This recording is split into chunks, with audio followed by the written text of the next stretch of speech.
အလုံးမဲမင်္ဂလာပါလို့ကြော်ဆိုလိုက်ပါတယ်ဗျာဒီတစ်ခါတော့ဒီမှာအခုဆိုလို့ရှိရင်ဒီဘာပုံစံလေးနဲ့အနီလေးပေါ်လာတာပေါ့နော်ဒီပုံစံပေါ်လာတာတော့ဒီစတာပွက်လာတော့နှိုက်ထားတဲ့ပုံစံပေါ့နော်အဲ့လိုပုံစံမျိုးနဲ့ပေါ်လာတယ်ဒါပေမဲ့ဒီမှာဘန်ကရှစ်စရာမလိုသေးဘူးပေါ့နော်ပြဿနာမရှိဘူးဒါဒီစတာကသူများပေးမှရတာပေါ့နော် CM ပွင့်အောင်ပဲပေါ်တွေကစောင့်ဖို့လိုတယ်အဲ့ဒါအရေးကြီးရပေါ့နော်ဒီလိုအခုလိုဗပုံစံလေးနဲ့အနီလေးပေါ်လာတာလေးကြောင်းစရာမလို့ဒီမှာအရေးကြီးတဲ့အချက်တစ်ချက်ပေါ့နော်အရေးကြီးတဲ့အချက်ကတော့အိမ်မှာအဲ့ဒီကွက်တက်နေကိုနှိုက်ကျလိုက်မယ်ပေါ့နော်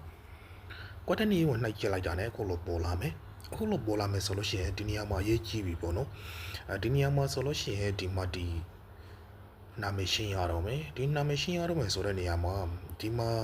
နာမည်ကိုလုံးဝအသေးချာလေးရှင်းပေးမယ်ဥပမာနာမည်နှလုံးဆိုရင်အပေါ်တစ်လုံးအောက်တစ်လုံးထည့်မယ်နာမည်သုံးလုံးဆိုလို့ရှိရင်လည်းအပေါ်မှာနှလုံးအောက်မှာတစ်လုံးထည့်မယ်နာမည်လေးလုံးဆိုလို့ရှိရင်လည်းအပေါ်မှာနှလုံးအောက်မှာနှလုံးထည့်ပြီးတော့ရှင်းလို့ရတယ်ပေါ့နော်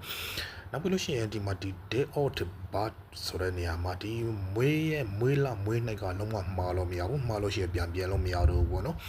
နောက်ပြီးရင်ဒီနေရာမှာနာမည်ရှင်းတဲ့နေရာမှာကိုယ့်ရဲ့ဘန်ကတ်ထဲမှာပါတဲ့နာမည်ကိုယ့်ရဲ့ passport ထဲမှာပါတဲ့နာမည်နဲ့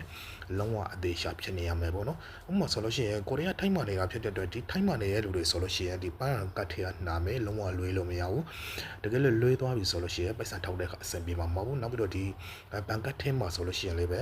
တခုခုဖြစ်သွားလို့ရှိရင်အဆင်ပြေတော့မှာမဟုတ်ဘူးပေါ့နော်ဆိုရမှာဆိုဥပမာ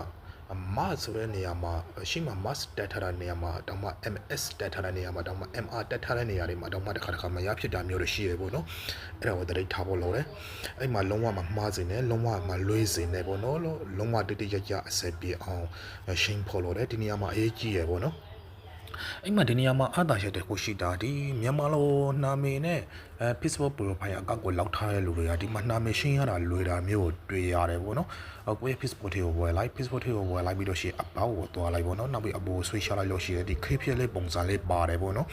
အဲ့ဒီ KPI ပုံစံလေးကိုနှိုက်ပြီးတော့နာမည်ကိုအလွယ်တကူရှင်းလို့ရတာမျိုးတွေတွေ့ရတယ်ပေါ့နော်ဒီဆိုလိုတာတော့ဒီမြန်မာလိုပေးထားတဲ့နာမည်ကို Facebook ကအခု update လောက်လိုက်တဲ့နောက်ပိုင်းမှာတို့မသိဘူးဆိုတဲ့ပုံစံမျိုးပေါ့နော်အဲ့ဒါကြောင့်မို့တော့ဒီလောက်ရတာပေါ်ပြီးတော့လွယ်ကူတာမျိုးတို့တွေ့ရတယ်အဲ့တော့ဒီမှာအဓိကအရေးကြီးတာဒီကိုယ့်ရဲ့ passport ထဲမှာပါတဲ့နာမည်ကိုယ့်ရဲ့ဒီဘန်ကတ်ထဲမှာပါတဲ့နာမည်ဒါမှမဟုတ်လို့ရှိရင်လေဒီအခြားနိုင်ငံမှာရောက်နေတဲ့လူတွေဆိုလို့ရှိရင်လေဒီနိုင်ငံလက်ကပ်ပေါ့နော်ဒီ USA တို့မှာနေတဲ့လူတွေဒီနေသာနာတို့ဘယ်ရောက်နေတဲ့လူတွေဆိုလို့ရှိရင်လေပဲဒီကိုယ့်ရဲ့နိုင်ငံလက်ကမှာပါတဲ့နာမည်နဲ့လောက်ပေါ့နော်အဲ့ဒါအရေးကြီးတယ်ဆိုတဲ့အကြောင်းကိုလာပြပြပေးတာဖြစ်ပါတယ်ဗျအဲ့တော့ဒီဗီဒီယိုကတော့ဒီလောက်ပါပဲဗျအားလုံးကိုကျေးဇူးတင်ပါတယ်အားလုံးမနားလည်လိမ့်မယ်လို့လည်းပဲမျှော်လင့်ပါတယ်ဗျ